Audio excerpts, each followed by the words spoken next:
ओम नमो भगवते वासुदेवाय. ओम नमो भगवते वासुदेवाय. ओम नमो भगवते वासुदेवाय. प्रथम स्कंद अध्याय 3. भगवंताच्या अवताराचे वर्णन. सूत म्हणतात, सृष्टीच्या प्रारंभी भगवंतांना लोकनिर्मितीची इच्छा उत्पन्न झाली.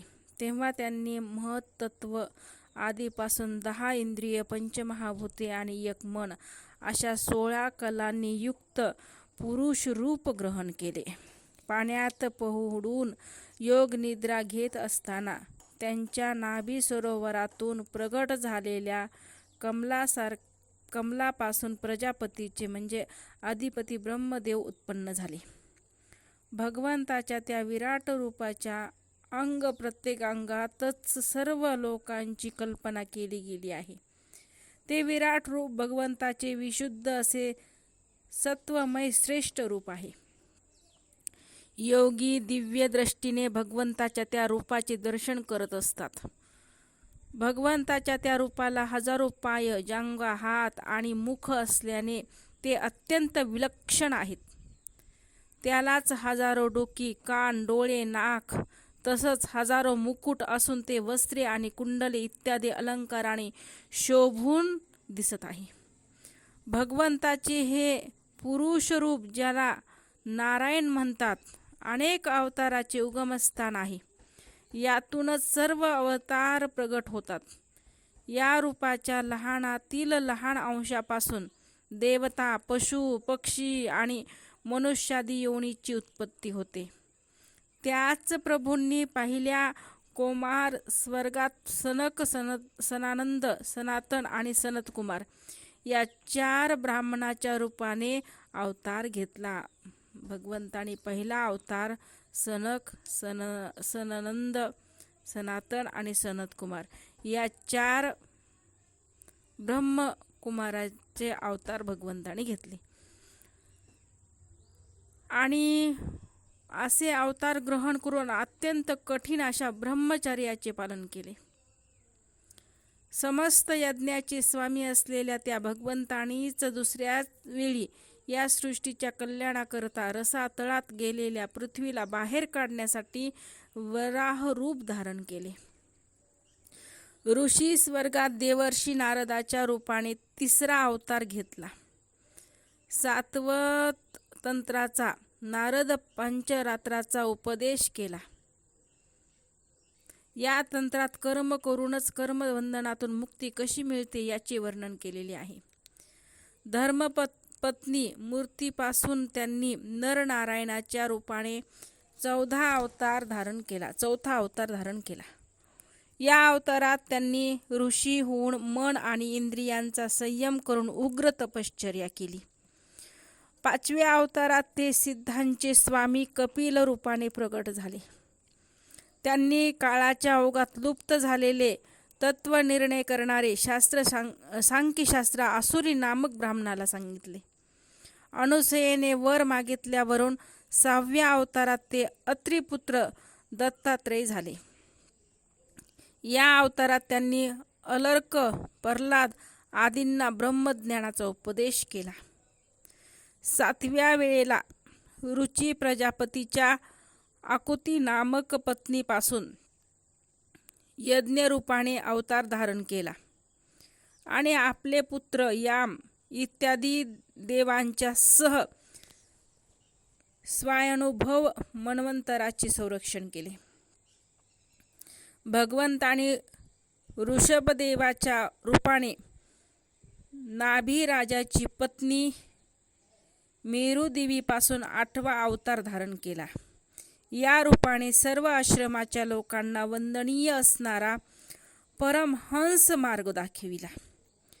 हे ऋषींनो, ऋषींनी प्रार्थना केल्यावरून 9व्या वेळी ते पृथु राजाच्या रूपाने अवतीर्ण झाले. या अवतारात त्यांनी पृथ्वीतून सर्व औषधी उत्पन्न केल्या. त्यामुळेच हा अवतार सर्वांनाच अतिशय कल्याणकारी ठरलेला आहे. चाक्षुष मन्वंतराच्या शेवटी जेव्हा त्रैलोक्य समुद्रात बुडू लागले होते तेव्हा त्यांनी मत्स्य रूपाने 10वा अवतार घेतला. पृथ्वीरूपी नौकेत बसवून वैवस्वत मनूचे रक्षण केले. देवता आणि दैत्य समुद्र मंथन करीत असताना 11व्या अवतारात भगवंताने कासव रूपाने मंदराचल पर्वताला आपल्या पाठीचा आधार दिला. धन्वंतरीच्या रूपात 12वा अवतार धारण करून अमृत घेऊन समुद्रातून ते प्रगट झाले आणि 13वा अवतार मोहिनी रूपाने धारण करून दैत्यांना मोहित करून देवांना अमृत पाजले. 14व्या अवतारात त्यांनी नरसिंह रूप धारण केले आणि अत्यंत बलाढ्य अशा दैत्यराज हिरण्यकश्यपूची छाती आपल्या नखाने अशी फाडली जसा चटई विणणारा गवताची काडी मधूनच चिरतो त्याप्रमाणे. 15व्या वेळी वामन रूप धारण करून भगवंत बळीच्या यज्ञात आले. त्रैलोक्य मिळविण्यासाठी केवळ 3 पावले ठेवण्या इतकीच जमीन त्यांनी मागितली. 16व्या परशुराम अवतार राजे लोक ब्राह्मणाचा द्रोह करणारे झाले असे पाहून क्रोधाने त्यांनी 21 वेळा पृथ्वी निक्षत्रिय केली. यानंतर 17व्या अवतारात पराशर ऋषीपासून सत्यवतीच्या ठिकाणी व्यास रूपाने भगवंत अवतीर्ण झाले. लोकांची जाण आणि गृहस्थ शक्ती कमी झाल्याचे पाहून त्यांनी वेदरूपी वृक्षाच्या अनेक शाखा विभाग तयार केले. देवताचे कार्य करण्याच्या इच्छेने 18व्या वेळी राजाच्या रूपाने राम अवतार धारण करून सेतुबंधन, रावणवध अशा शौर्याच्या अनेक लीला केल्या. 19व्या आणि 20व्या अवतारात त्यांनी यदुवंशात बलराम आणि श्रीकृष्ण या नावाने प्रगट होऊन पृथ्वीवरील दृष्टांचा भार कमी केला. यानंतर कलियुग आल्यावर देवताचा द्वेष करणाऱ्या दैत्यांना मोहित करण्यासाठी मगध देशात बिहार अजनाच्या पुत्राच्या रूपाने त्यांचा बुद्ध अवतार होईल. यापुढे जेव्हा कलियुग समाप्त होण्याचा काळ येईल आणि राजे लोक लुटारूसारखे बनतील तेव्हा जगाचे रक्षण करण्यासाठी भगवान विष्णू यश नावाच्या ब्राह्मणाच्या घरी कल्की रूपाने अवतार घेतील. हे ऋषींनो, एखाद्या न आटणाऱ्या सरोवरातून जसं असंख्य छोटे छोटे प्रवाह निघतात ना, त्याचप्रमाणे सत्वनिधी भगवान श्रीहरीचे असंख्य अवतार होतात. ऋषी, मनु, देव, प्रजापती, मनुपुत्र आणि असेच जितके महान शक्तिशाली आहेत ते सर्व भगवंताचेच अंश आहेत. हे सर्व भगवंताचे अंशावतार किंवा कलावतार आहेत. परंतु श्रीकृष्ण स्वतः भगवंत आहेत. जेव्हा प्रजा दैत्याच्या अत्याचारांनी व्याकुळ होते तेव्हा युगायुगात अनेक रूपे धारण करून भगवंत प्रजेचे रक्षण करतात. भगवंताच्या दिव्य जन्माची ही रहस्यमय कथा जो मनुष्य एकाग्र चित्ताने सायंकाळी आणि प्राप्तकाळी भक्तीने पठण करतो तो सर्व दुःखापासून मुक्त होतो. निराकार चिन्मय भगवंताचे जे हे स्थूल जगताकार रूप आहे ते त्याच्याच मायेच्या महत्त्वादी गुणांनी भगवंत अवतार कल्पिलेले आहेत. जसा अल्पबुद्धी माणूस ढगाचा आकाशावर आणि धुळीचा वायूवर आरोप करतो त्याचप्रमाणे अविवेकी पुरुष साक्षी असलेल्या आत्म्यावर दृश्य जगताचा आरोप करत असतो. या स्थूल रूपाच्या पलीकडे भगवंताची एक सूक्ष्म अव्यक्त स्वरूप आहे ज्याला स्थूलासारखा आकार नाही. जे पाहता किंवा ऐकता येत नाही तेच त्याचे सूक्ष्म शरीर आहे. यात आत्म्याचा प्रवेश झाला की त्याला जीव असे म्हणतात व त्याचाच वारंवार जन्म होतो. अविद्येमुळेच आत्म्यावर या सूक्ष्म आणि स्थूल शरीराचा आरोप केला जातो.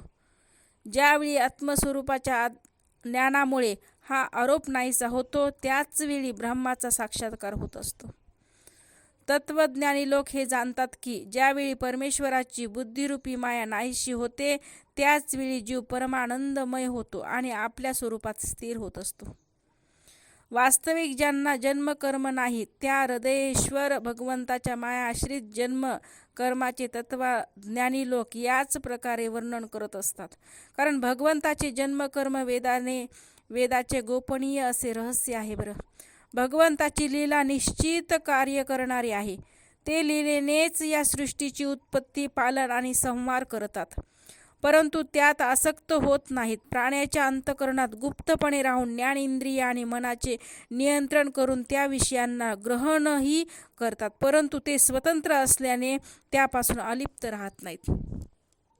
ज्याप्रमाणे अज्ञानी मनुष्य नटांनी केलेल्या करामती समजू शकत नाही, त्याप्रमाणे आपले संकल्प आणि वेदवाणीद्वारा भगवंतांनी प्रगट केलेल्या त्या अनंत नाम आणि रूपांना तसेच त्यांच्या लीलांना अल्पबुद्धी जीव अनेक तर्क आणि युक्तींनी ओळखू शकत नाही. चक्रपाणी भगवंताची शक्ती आणि पराक्रम अनंत आहेत. ते सर्व जगताच्या पलीकडचे आहेत.